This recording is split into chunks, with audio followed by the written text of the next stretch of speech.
Alrighty, so first of all, the title of this video is not clickbait. That is genuinely the title of this article. Chinese APT abuses VS Code to target a government in Asia. And this was released by Unit 42, Palo Alto Networks and their security research division just very recently, over on September 6th. Big shout out to Tom. And this is a super interesting article on some malware, some advanced persistent threat hackers, and this cyber espionage campaign. I won't go through all of it in this video. I don't really want to showcase the whole thing. I'll link it in the video description if you are interested, but I do want to showcase this one tidbit for a little bit of their initial access that is kind of a cool vector. The threat actor used Visual Studio Code's embedded reverse shell feature to gain a foothold in target networks. This is a relatively new technique that was first chatted about in 2023, but seemingly the first time that it was uncovered actually in the wild for real threat reports, actual malware, and advanced persistent threat hackers doing what they do.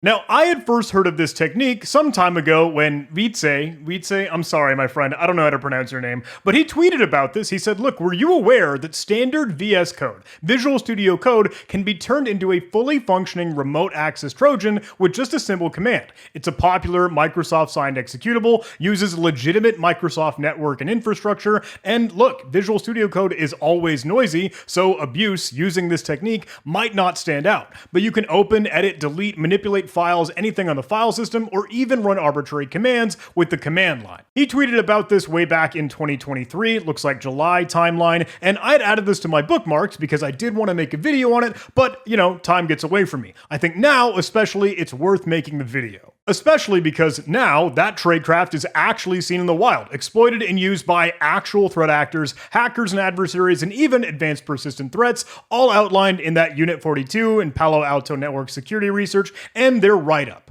So what you can do for some defense to actually prevent this is to block the VS Code tunnel domains, and we'll walk through that, or monitor some of the processes that Visual Studio Code ends up actually firing off. In his original tweet, Wietse linked this write-up, this article from badoption.eu, Let's Go VS Code Red Team style, using the Microsoft signed and hosted reverse shell. Literally running code.exe, the binary and program for Visual Studio Code, it can establish a command and control channel via an official Microsoft domain, https vscode.dev, and that's all working through global.rel tunnels API visualstudio.com over WebSockets. All you need is a GitHub account.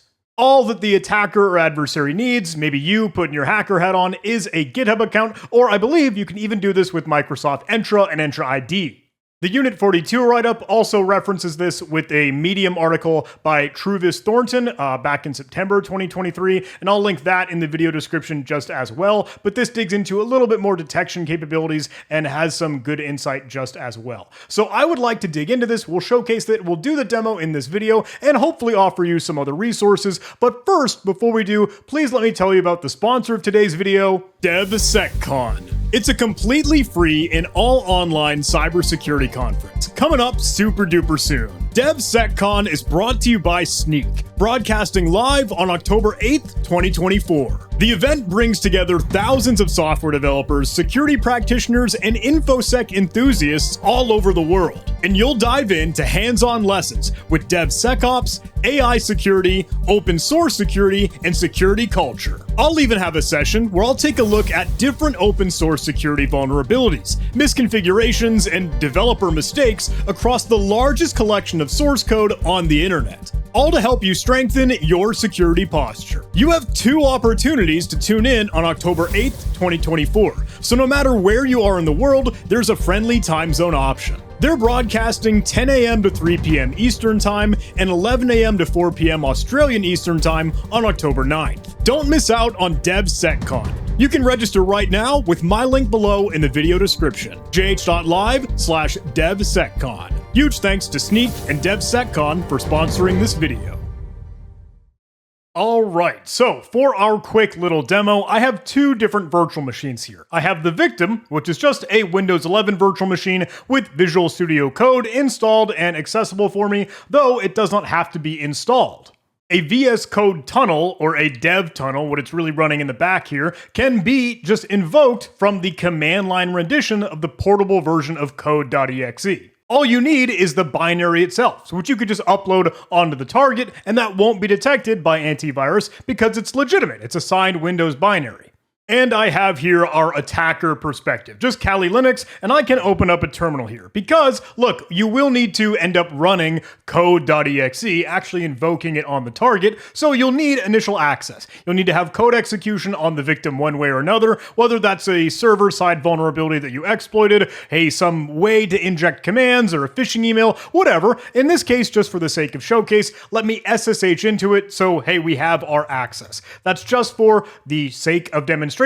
Obviously, you'll have whatever code execution you need in an actual campaign, whatever activity that you're doing. Now, I can run code --help, so you can see a lot of the command line arguments here, and one of them is, of course, the subcommands, like tunnel. Make the current machine accessible from vscode.dev or other machines through a secure tunnel. And there aren't any tricks here. Literally, the syntax is just code tunnel, code being the installed application that's part of your path, or if you wanted to run it locally, hey, just invoking from the relative current directory, you can use that /code.exe if you pulled down the binary. But code tunnel will fire up the Visual Studio Code server. You'll get a little license agreement note at the very top here, and then it'll discuss how you'll be using GitHub for authentication by default. You could configure that to use Microsoft Entra ID, but anything else would take a little bit more of the capability with code tunnel, user login. There are other subcommands you can explore here. But ultimately, we will end up logging in to github.com using a provided code, like a device code authentication, like we've showcased for other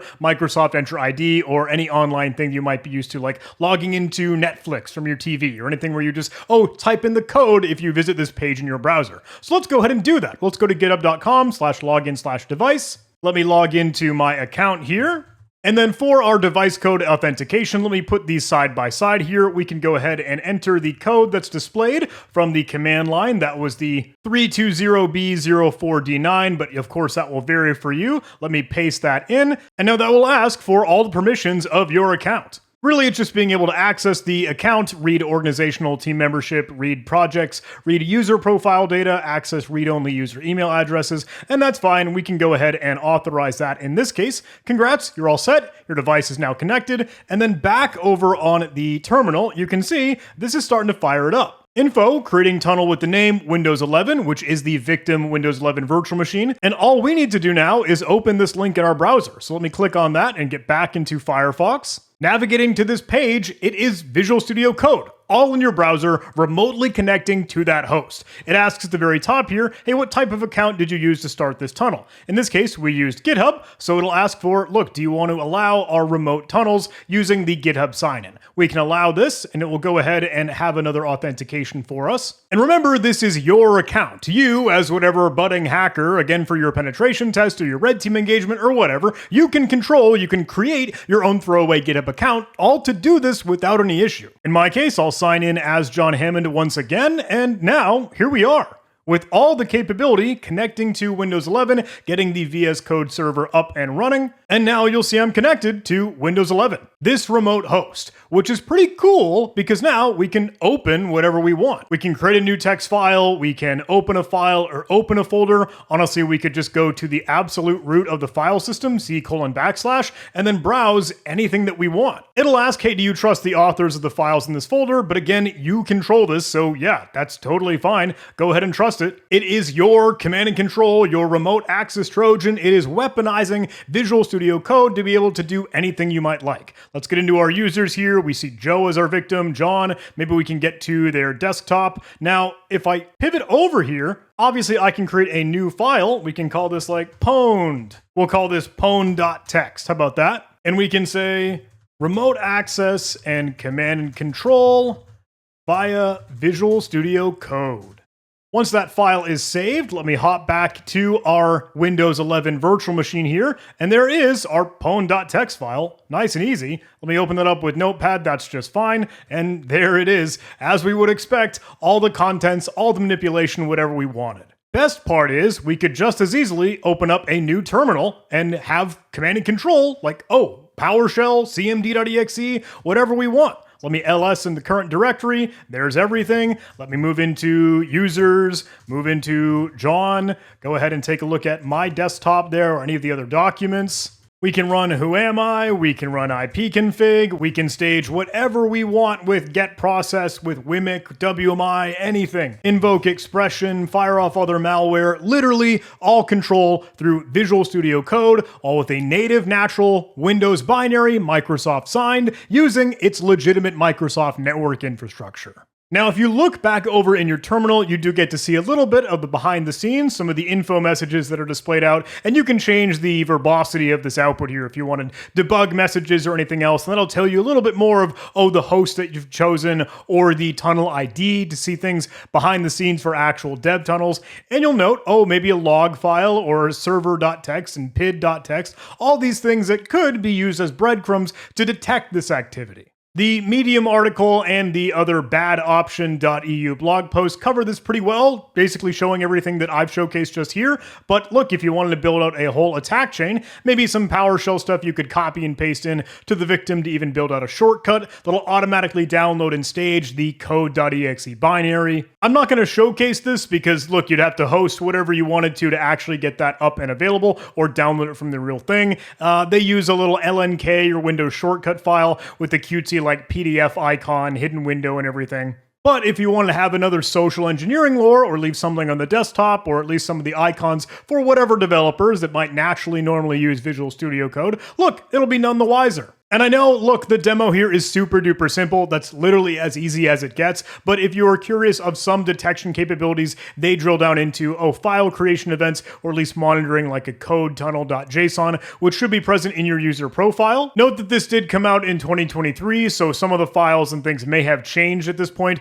But if you wanted to look for other potential command line or like process invocation, filters, detection rules, whatever you might look for, maybe you're just going to key off of code.exe, the binary being ran, and tunnel, the subcommand that's included. Note that that might not always work because code.exe, the binary in application, could easily be renamed, so maybe you'll just look for the subcommand tunnel, but with that, maybe you'll have even more noise, and filtering out false positives manually might not be the best effort. You could look, of course, through process trees, like, hey, if code.exe, if Visual Studio Code were to, for whatever reason, fire up cmd.exe or PowerShell or anything else unknown or native following that, that could be something worth digging into.